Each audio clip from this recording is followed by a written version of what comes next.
Hi there, I'm Dr. Capacitor, your resident expert on all things capacitors here at Dcotor America. Let me guess, you're here to learn about capacitor dielectrics. You're in luck. I just happen to have a sampling here of my favorite dielectrics with me. And you know what? I got a block of free time, so make yourself comfortable and let's get started.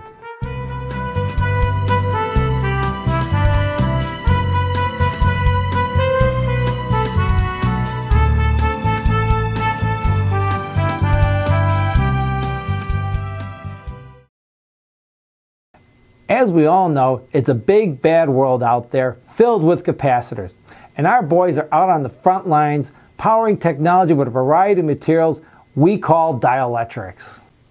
So, who are these unsung heroes? I'll make it simple for you. You've got your capacitor, you've got your metal plates within the capacitor, and then you've got the insulating material between those metal plates. You guessed it, pal. That's your dielectric material right there. Now you may know dielectrics by some of the more popular types. There's ceramics, aluminum oxide, aluminum polymer, tantalum pentoxide, thin films. What about carbon? They're right here. Of course, the list doesn't stop there, but those are the most common dielectrics. We at Dcotor use what we like to call the Fab Four of dielectrics. They're the classics and we do them best. Aluminum oxide, aluminum polymer, thin films, and carbon. They're like the Beatles of dielectrics. So you may be asking yourself, why does Dcotor have to use so many dielectrics in their capacitors? First of all, don't take that tone with me. Second of all, we have several valid reasons as to why we use the four that we do. There's the cost, the size, and each dielectric's behavior with temperature and frequency, just to name a few. Besides, we don't just insert any dielectric material into any capacitor. We have to be more selective than that. Here's an example.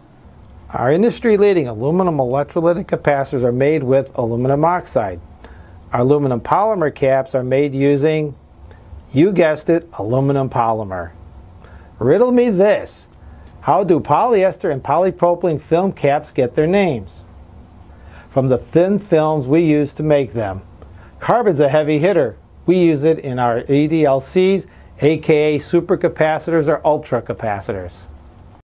Gee whiz, Dr. Capacitor. These dielectrics sound pretty groovy. Can you tell me more? Gladly. Next time someone asks you how many types of dielectrics there are, hold up the peace sign. 2 groups. The first is electrolytic types, home of your aluminum electrolytics, your tantalums, and aluminum polymers. They're called electrolytics because the capacitors in question have a liquid or solid electrolyte in them along with the dielectric. Electrolytes are very conductive compared to dielectrics. This is why it's a team effort inside each electrolytic cap. As my pop always said, there's no I in electrolyte. No two electrolytic capacitors are alike, especially if they contain different electrolytes. But you can always count on electrolytic caps to be polarized, very small, and inexpensive. They also have limited self-healing because every superhero has his limitations. Example time. Aluminum electrolytic capacitors have a liquid electrolyte and can be used up to 100 kilohertz, while aluminum polymer capacitors have a solid electrolyte and an ESR values that are much lower than electrolytic capacitors. They can also be used up to frequencies of 500 kilohertz. Group number 2, electrostatic capacitors. These capacitors are made out of solid materials and are not polarized. You'll find your film and ceramic caps here. Ceramics are typically very small and inexpensive, like electrolytics, but are used at very high frequencies. Film capacitors, on the other hand, tend to be high voltage and very large in size. They can be used in both AC and DC applications and last a long time. Now, I'm a practical guy. And I bet you're wondering about the pros and cons of electrolytic versus electrostatic. You want some tools for your proverbial tool belt. I get it. Get ready for a list of advantages and disadvantages that's going to make you better equipped and wow your friends. Let's start with aluminum electrolytics. The downsides first. Remember when I said these caps were polarized? They're only good for DC applications as a result. The life expectancy is going to be shorter than a film cap. Electrolytics are also limited in their capacitance range. They can't be made below 0.1 microfarads. We're only looking at an operating frequency of up to 100 kilohertz. But keep your chin up, because cost, size, availability are all on your side. The material costs are very low, parts are the smallest, and multiple suppliers carry them. The voltage can go as low as 2.5 volts. You can project their life expectancy, and they can have large capacitances reaching several farads in a single container. Finally, vendors make the parts in standardized case sizes, which makes your life a lot easier. Again, these guys are just physically bigger than your electrolytic caps, which could present some limitations. The materials in manufacturing are going to cost more. They've got a lower capacitance range, typically a few picofarads to 100 microfarads is standard. Plus, the case sizes aren't standardized. You've got different vendors doing different things size-wise, which isn't ideal. And yet, there's a light at the end of the tunnel. A cap for AC and DC application, film caps are your guys.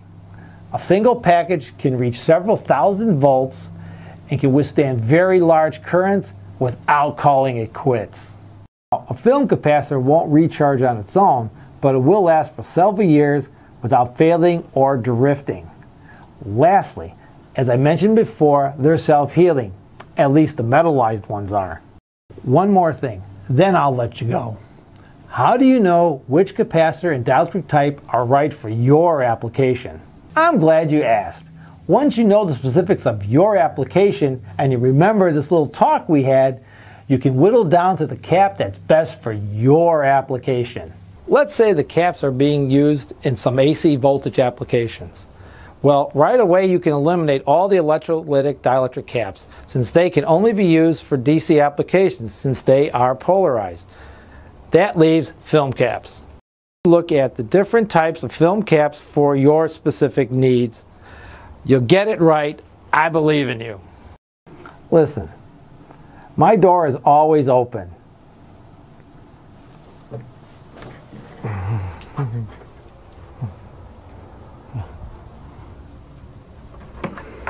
At least it is now. So if you ever have a question, remember the name, Dr. Capacitor.